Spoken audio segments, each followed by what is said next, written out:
ازيكم يا شباب، يا رب تكونوا بخير. اللهم صل على سيدنا محمد. الفيديو ده مختلف عن نوع شويه لان انا جالي شحن من امازون وحابب اشارك معاكم التجربه.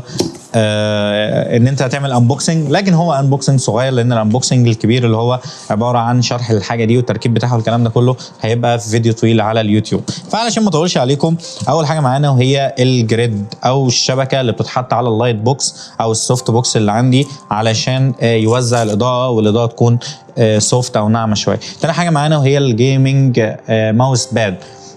دي طبعا RGB لايت، بحطها تحت الكيبورد والماوس علشان تدي السيت اب بتاعي اضاءه احسن بكتير.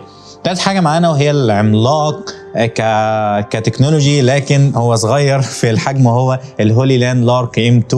دي حاجه كان نفسي اجيبها من زمان، وهو وايرلس مايكروفون، فالحمد لله جبته علشان اطور من السيت اب بتاعي. وبس كده، دي كانت تجربه صغيره، وان شاء الله اشوفكم في فيديو جديد على خير. سلام.